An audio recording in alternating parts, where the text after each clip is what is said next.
the interaction between his family members. So when he comes out with the kind of work that he has been bringing out so many years, it's just unbelievable. And you can imagine that, yes, if you were to visit his house before you heard his work, you would know after hearing his work, yeah, this can come out from this guy. I didn't agree with you earlier on. I said, why do you want to use Ilaiyaraaja? And not because of his talent, but because he wanted to use some of his old works. And he said he's going to revamp them. Right. And I said, I hope this film gets over as soon as possible so we can get rid of this guy because he doesn't know what he's talking about. But my word, I eat humble pie when I finally see the result in the music and how it gradually grows on you. Yes, it does. Which is there with all great composers. You know, you hear A.R. Rahman and you never like his music the first time you hear it, but you know it gradually just grows on you and grows on you and grows on you and becomes superlative. I think that's what the greatness of Ilaiyaraaja really is. He composed a symphony, which was played by the London Philharmonic Orchestra. And you know, he had never heard his own symphony. Because, you know, Western music, it can be written, unlike Indian classical music, which you can't write. So he wrote the entire symphony, played by the London Philharmonic Orchestra at this fantastic Albert Hall, Royal Albert Hall, and he sat there in the audience and heard his own work for the first time. Wow. It's really Is that magnificent. Ability to be and he so wept away. because he'd never heard it. You're so one with his work Yeah, that it yeah. just became him and he could be away from it. And Yes. very few people have that Tremendous. quality and ability. Treating work as their worship. Yes, Their yes. own. It also, I think, has something to do with southern India, where there is a great amount of respect for discipline and culture, and there's a certain reverence to everything creative, or everything that is perhaps orthodox or From your culture. from our culture and from our anything. time Yeah. past. Yeah. You will find the most modern of South Indians, when they're in their social life, you know, they'd be doing the most Traditional. but when they go home or when they're in an environment which requires traditionalism, they're all that. Whether it's the language they speak, the rituals they follow, their attitude and behavior, that's just so enticing, so wonderful. Yeah, and I think that is what they carry when they work also. Exactly, That's why yeah. it has a stamp, Yeah, which yeah. is not, and it's not like they're trying to get influenced by anything Yeah, other yeah. than what they have grown up with, Correct, or what yeah. they have learned to be worship and sacred. True. Discipline, for sure. I know. Very, very disciplined. Yes. And it's so wonderful to see that, because that atmosphere is created, you know, by them.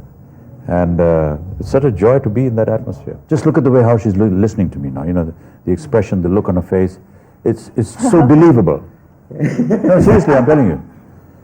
And that's what makes it, you know. I actually believe when I say a line, and you look at me like that and say, yeah, this actually went inside her brain and not just remained near her beautiful teeth and just sprung out from there.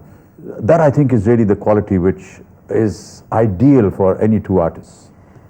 Like I was saying earlier, I think chemistry is something you share with somebody and not with everybody else.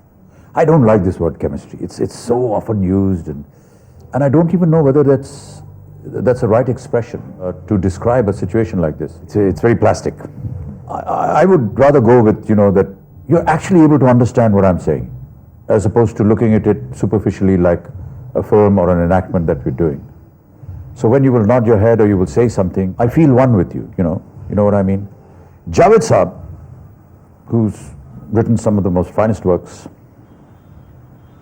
and me used to often have discussions on this. And he used to ask me similar questions. He used to say, what goes inside you and how do you come out with, and what is the process? And, you know, a lot of people have different theories and standards and so on and so forth. I used to attempt to come as close to some explanation and say, look, my first job is that I must be able to say the lines that have been written for me correctly, okay? So my first job is to learn the lines. Once I've learned the lines, I want to put it somewhere in the back of my head, and then just be able to listen to what the other person is going to be telling me. So when I listen to you, I should not be conscious of the fact, oh, I have to has say she this reached line. the end of the queue? Yeah, I must say my lines now. No. I would rather that my brain prompts me to say something in reaction to your words or your expression by what has already been stored in there in the computer because I've learned it. And I think that perhaps brings some form of naturalness. This is the closest that I could get of how artists react and respond to each other. Would you agree or disagree with that? Because I believe that if you've learnt your lines and it's there in the back of your head and you've understood the situation and you've seen the expression, those words will come out automatically. And when they do, I hope that they will have the same natural expression as was written in the screenplay. Yeah, I mean, it's being one with what you're saying and what you're feeling at that time. Like you said, I can't. It's difficult to explain, and Yeah. I don't know what comes closest to that, but it's also more person to person. Yeah. How one person's expression translates and what it brings out. What do you feel, Balki, about this? For me, I don't know the theory. I don't know how you guys do it because I have no clue how to act. But the fact of the matter is, when you just see two people and you believe that's happening right in front of you, exactly as it should be, as if you're not shooting and everything, and they're just reacting to each other as people who don't have a scene to kind of express it, that's when you got it. Okay. If there is something which is there and it just doesn't, that's all I know. I know the result, but I don't know how to do that. And I think that is the greatness of artists. And I think the more natural stuff, what doesn't require histrionics, what doesn't require those things, are more difficult to do than the ones that require a hell of a lot of outward expression.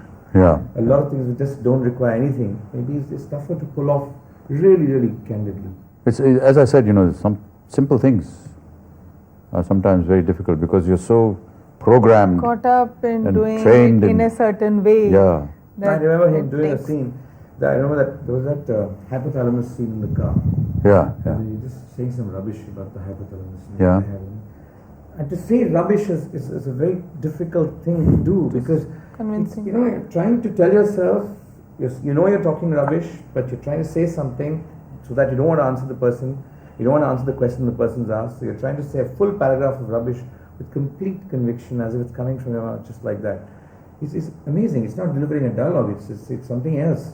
It's just feeling the rubbish, and it's very difficult to do. I don't know how you do. I think it's important for the correct ambience for the artist to be comfortable and to believe what he's doing. We are doing something that is unbelievable, that is make-believe, that is fantastic, and that is fantasticized and over the top or whatever it is. I better not mess around. I must get my clothing right, I must get my expressions right, I must pay more attention. It helps a lot. And I showed some of the rushes earlier on to some friends of mine, and they said, wow, where's this restaurant in London? They thought it was actually shot inside a restaurant in London. So authenticity on set, the ambience, the atmosphere that you create is very, very helpful. And each one of the sets, I have to say, in this film has helped us in that. Whether it was the terrace where Paresh was, whether my it was home was really their home was just so beautiful, Yeah, so but that- aesthetic. There is Simple, aesthetic, going with the nature of Paresh's character, but yet so aesthetic and so beautiful. And it adds, I think, it just adds to the atmosphere. Yeah. For some peculiar reason, there is a great amount of acceptability even before the film has been seen by people outside who have nothing to do with this film. Friends, acquaintances would just come up to you and say, I'm really looking forward to this film. Yeah. I don't know why, I don't know what it's about, I don't know what, So but why- I just feel I want to see this film. Yeah. So I think that's wonderful because if you can create that feeling even before you've started your promotions or started showing rushes or whatever it is, that speaks a lot for the film. Yeah, people say it has a good vibe. Yeah, Yeah, something about it is good. yeah. And now that the promos have started, people are actually saying, see, I told you there was something nice, it's really nice. Noticing. So, Have you seen the latest promo? No. No, I But just she saw did- one. She hasn't seen it, right?